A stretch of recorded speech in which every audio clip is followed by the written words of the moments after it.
నమస్కారం ఘంటారావానికి స్వాగతం ముందుగా ప్రధానాంశాలు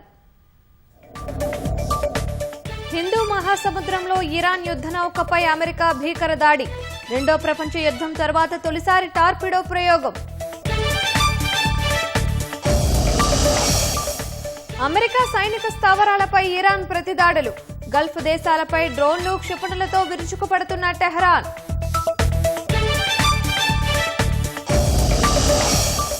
ఇరాన్పై దాడులు 1 నుంచి 3 నెలలు కొనసాగవచ్చన్న విశ్రాంత మేజర్ మూడో ప్రపంచ యుద్ధం వచ్చే అవకాశం లేదన్న పీటీ చౌదరి అమిత్ షాతో సమావేశమైన రేవంత్ రెడ్డి రాష్ట్రంలో ఐపీఎస్ల సంఖ్యను పెంచాలని కోరిన సీఎం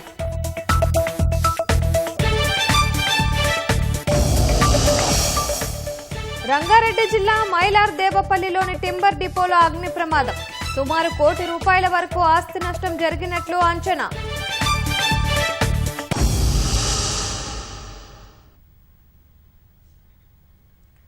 ఇరాన్పై ఇజ్రాయెల్ అమెరికా దండెత్తుతున్నాయి సైనిక స్థావరాలే లక్ష్యంగా గగనతర దాడులతో విరుచుకుపడుతున్నాయి హిందూ మహాసముద్రంలో అమెరికా ముంచేసి ఇరాన్ యుద్ధ నౌక నుంచి మృతదేహాల వెలికితీత కొనసాగుతోంది నిరంతర దాడులతో ఇరాన్లో మరణాల సంఖ్య 1000 దాటిపోయింది 5,000 మంది గాయపడ్డారు యుద్ధం మొదలైన 2 రోజుల్లోనే ఇరాన్ రాజధాని నుంచి 1,00,000 మంది ప్రజలు సురక్షిత ప్రాంతాలకు తరలి వెళ్లిపోయారు లెబనాన్లో ఇజ్రాయెల్ దాడుల పరంపరతో 50 మంది మరణించారు ఇరాన్ కూడా ఇజ్రాయెల్ సహా గల్ఫ్లోని అమెరికా స్థావరాలపై డ్రోన్లు క్షిపణుల వర్షం కురిపిస్తూ ప్రతీకార ఇచ్చతో రగిలిపోతోంది అయితే ట్రంప్ మాత్రం తమ సైన్యానికి 10కి 15 మార్కులు ఇస్తున్నట్లు ప్రకటించారు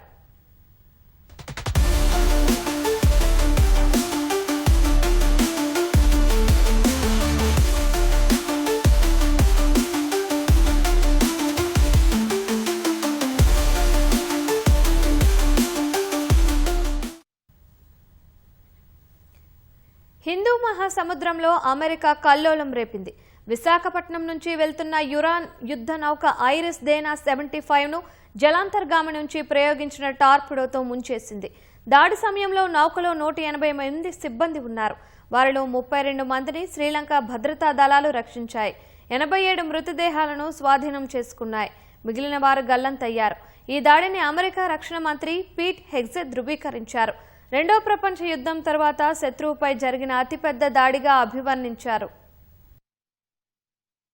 భారత్లో ఇటీవల జరిగిన నౌకాదళ విన్యాసాల్లో పాల్గొని వెళుతున్న ఇరాన్ యుద్ధ నౌకపై అమెరికా జలాంతర్గామి దాడి జరపడం సంచలనం రేపింది హిందూ మహాసముద్రంలో అమెరికా జలాంతర్గామి జరిపిన టోర్పిడో దాడిలో ఇరాన్ యుద్ధ నౌక ఐరిస్ దేనా మునిగిపోయింది ఈ యుద్ధ నౌకలో భారీగా ఆయుధాలు భూతలం నుంచి గగనతలంలోకి ప్రయోగించే క్షిపణులు నౌకా రక్షక క్షిపణులు టోర్పిడోలు హెలికాప్టర్ ఉన్నాయి నౌకపై దాడికి సంబంధించిన వివరాలను శ్రీలంక ప్రభుత్వం తెలిపింది బుధవారం తెల్లవారుజామున 5:08 తమ నౌకాదళం కోస్ట్ గార్డుకు అత్యవసర సందేశం వచ్చిందని పేర్కొంది గాలేకు 40 నాటికల్ మైళ్ల దూరంలో ఐరిస్ దేనా అనే యుద్ధ నౌక మునుగుతోందని ఆ సందేశం సారాంశం దీంతో వెంటనే అక్కడకు వెళ్లిన తమ నౌక వైమానిక దళాలు సహాయక చర్యలు చేపట్టాయని అధికారులు తెలిపారు అంతర్జాతీయ నిబంధనలకు అనుగుణంగా నౌక ఎవరిదనే దానితో సంబంధం లేకుండా సహాయక చర్యలు చేపట్టినట్లు వివరించారు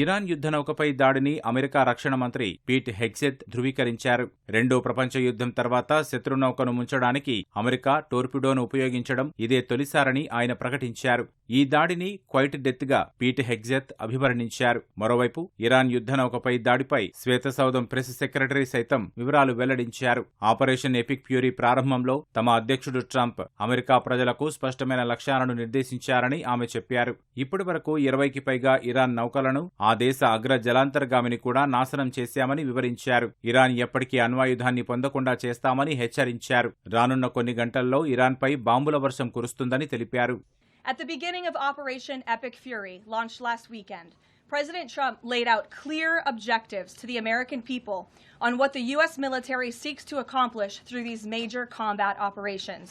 Number 1, destroy the regime's deadly ballistic missiles and completely raze their missile industry to the ground. Number 2, annihilate the Iranian regime's navy.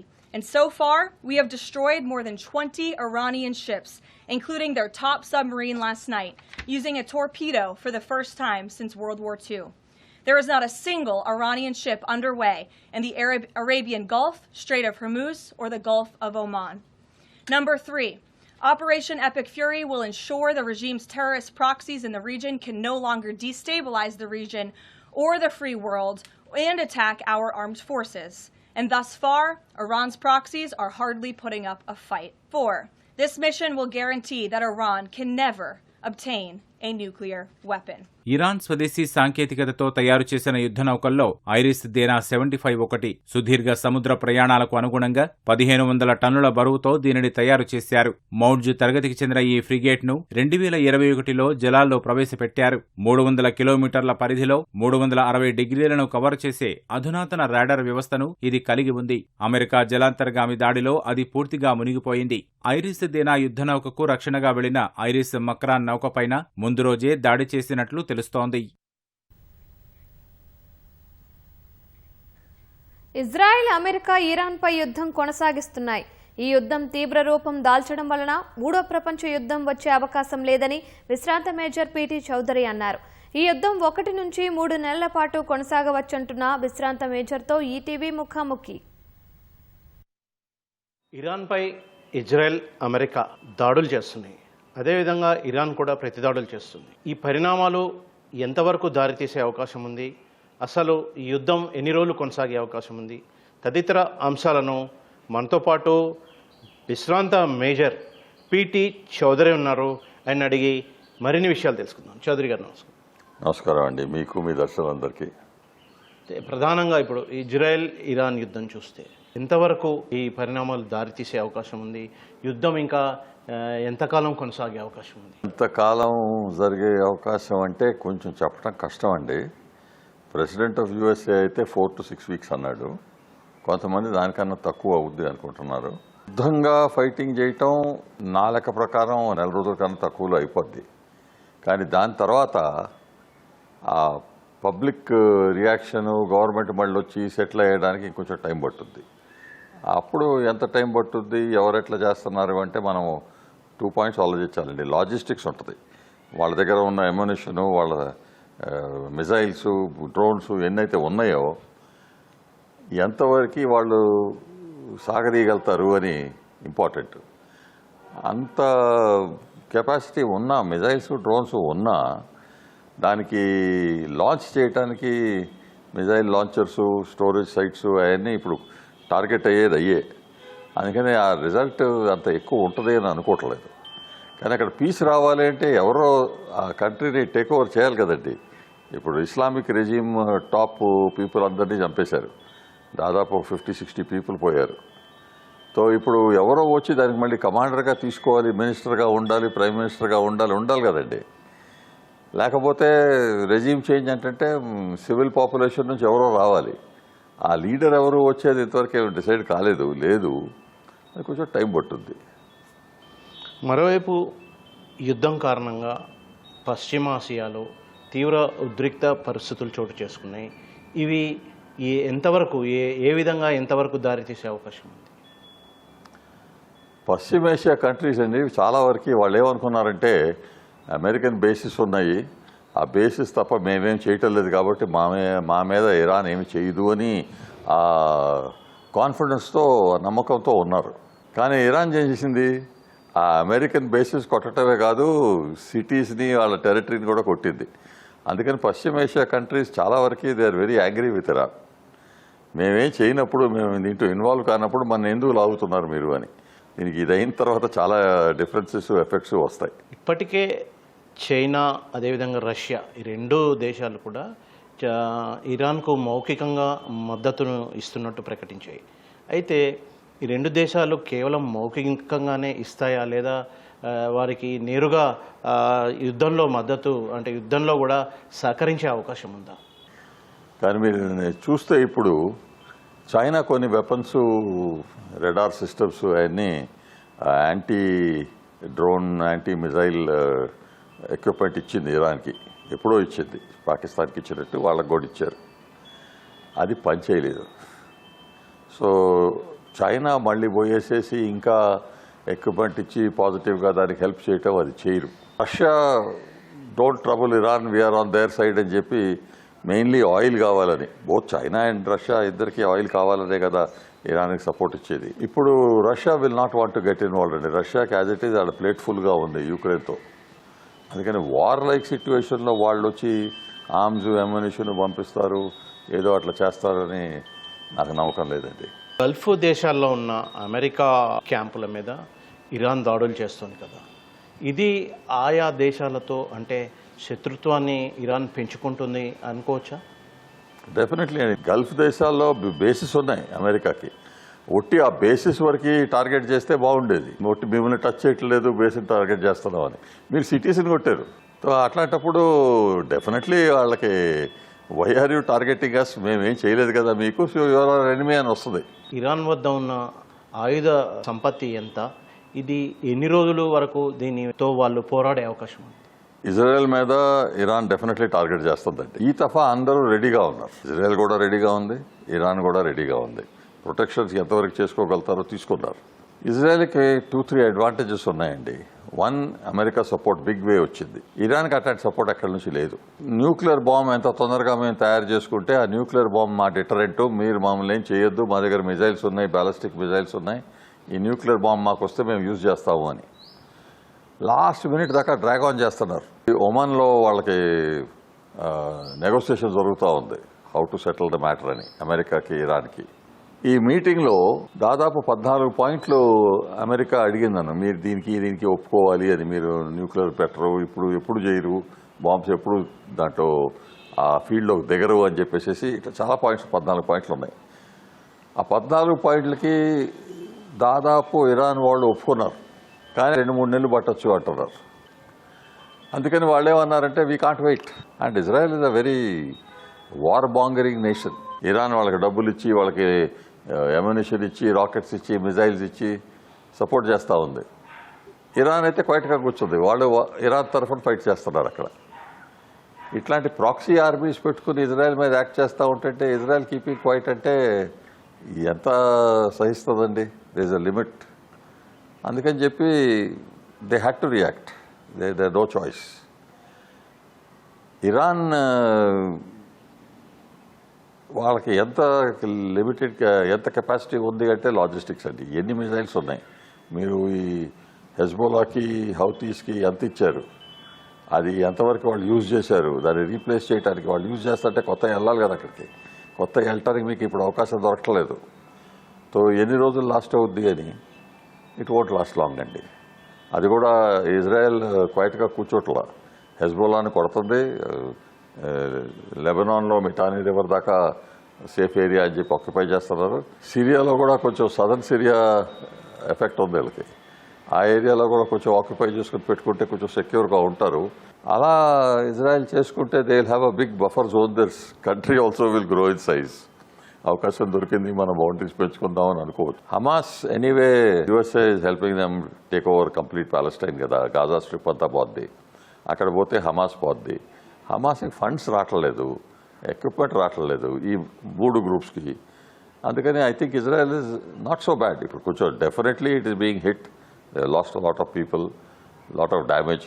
But ఇజ్రాయెల్కి ఈ సైరన్స్ రాగానే బంకర్లోకి వెళ్ళిపోవటం అని చెప్పి తయారు చేసి పెట్టుకున్నారు. వాళ్ళ డిజాస్టర్ రెస్పాన్స్ టీమ్స్ మంచి టీమ్స్ వాళ్ళకి.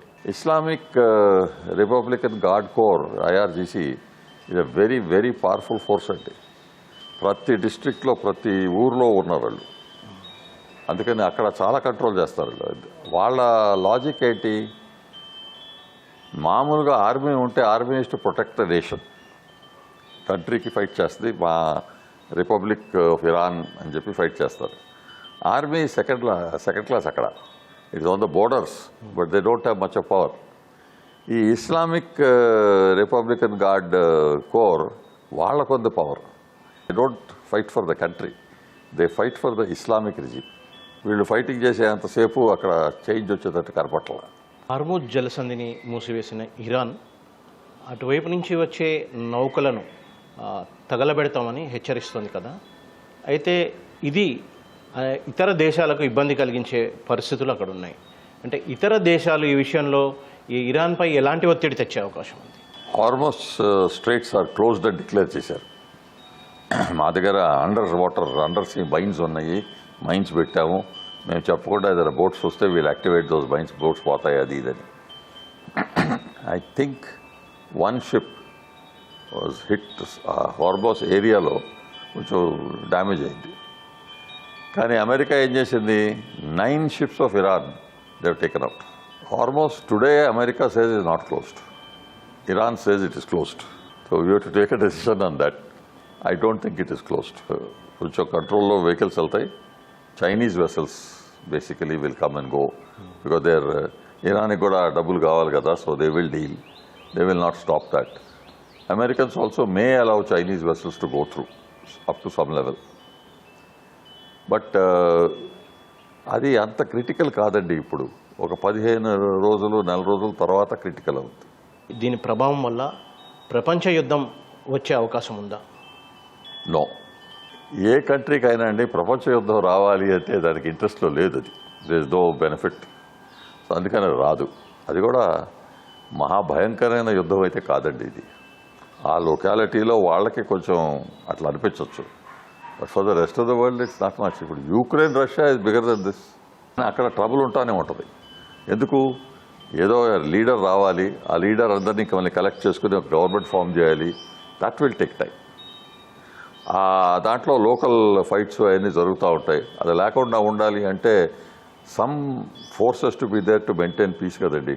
అందుకనే బూట్స్ ఆన్ ద గ్రౌండ్ అంటారు. ఆ బూట్స్ ఎవరు తీసుకొచ్చి పెడతారు ఇస్ అ క్వశ్చన్. ఇప్పుడు అమెరికా సోల్జర్స్ పంపించకపోతే ఎవరు పంపిస్తారు? ఈ తతిమా Gulf countries okay we want to join together and make it a safe place అని చెప్పి ట్రై చేస్తే కొంచెం ఎఫెక్ట్ ఉంటుంది. కానీ వాళ్ళకు కూడా అట్లాంటి ఆర్మీస్ లేవండి. సెకండ్, వాళ్ళల్లోనే ఎవరో ఒకళ్ళు బయటకు వచ్చి I'm the leader, I will do this, I want a democracy అని. ఇస్లామిక్ రూల్ అంటే ఒట్టి ఇస్లాం వరకే మీరు పెట్టుకోండి. కానీ పర్సనల్ లైఫ్లో ఇంత కన్స్ట్రక్షన్స్ పెడితే 1400 years బ్యాక్ ఏదైతే సరిగ్గా ఉందో లేదో ఇవాళ తీసుకొచ్చి పెడితే వీళ్ళు ఎట్లా? అప్పుడు Iran was a very progressive country అండి. ఈ బుర్ఖా అన్నీ వాళ్ళు వేసుకునేవారు కాదు, వెస్ట్రన్ డ్రెస్లో తిరిగేవారు. అంతా కొంచెం ప్రోగ్రెసివ్ కంట్రీ, రెస్పెక్ట్ఫుల్గా ఉండేది. కానీ కొంతమంది ఇస్లామిక్ వాళ్ళు ప్రొటెస్ట్ చేస్తూ ఉంటే వాళ్ళని తీసుకెళ్ళి జైల్లో పడేసి కొంచెం ఇంటరాగేషన్ స్ట్రిక్ట్గా చేశారు. ఈ not a very good man అని చెప్పి రెజ్వా పెహ్లవీకి చెప్పారు. అందుకని ఆయన తీయించేశారు.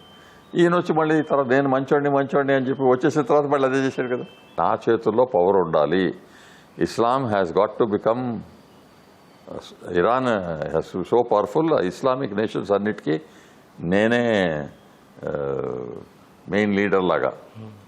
అట్లాంటి కంట్రీ ఒకటి ఇంకోటి ఉంది టర్కీ. దానికి ఏమవుద్దో చూడాలి. అది కూడా అట్లా నేను క్యాలిఫేట్ రావాలి, నేనే రాజు అని చెప్పి ట్రై చేస్తున్నారు.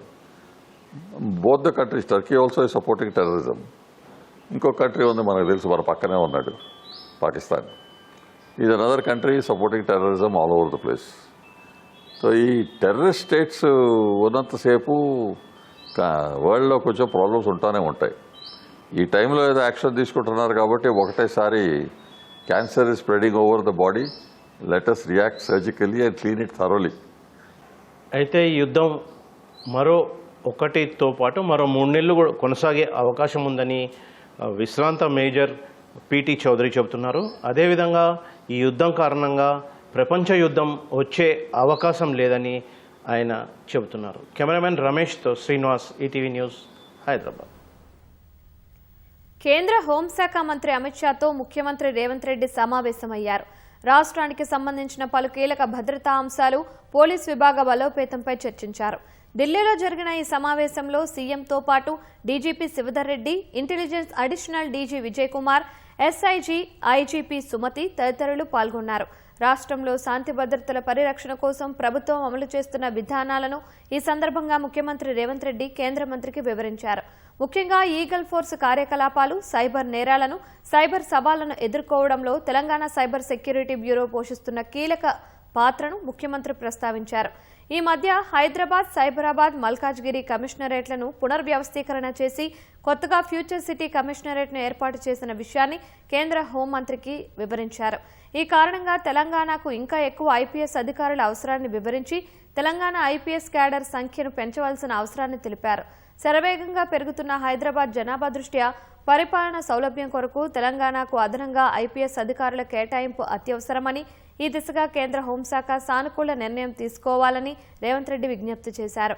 అలాగే రాష్ట్రంలో ఈ మధ్య అజ్ఞాతాన్ని వీడి బయటకు వచ్చిన మావోయిస్టు నాయకుల విషయంలో కూడా చర్చకు వచ్చింది.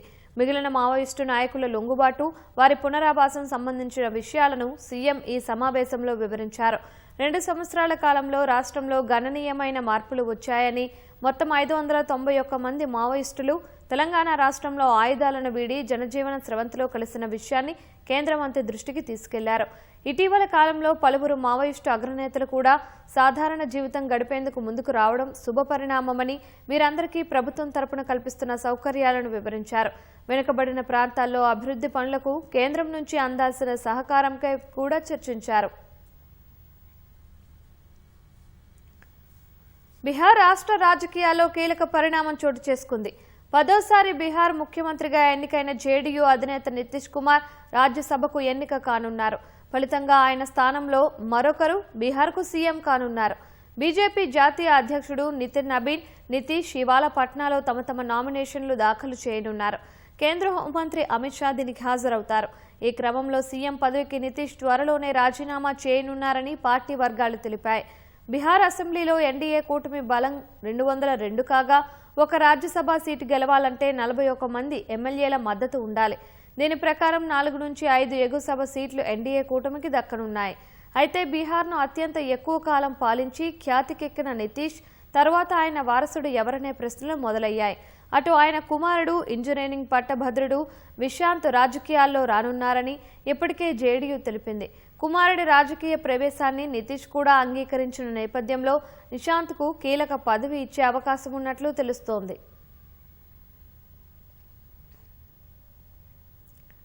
రంగారెడ్డి జిల్లా మైలార్దేవపల్లి కాటేదాన్ ప్రాంతంలోని ఓ టింబర్ డిపోలో భారీ అగ్ని ప్రమాదం జరిగింది. పెద్ద ఎత్తున మంటలు చెలరేగడంతో కార్మికులు భయాందోళనకు గురయ్యారు.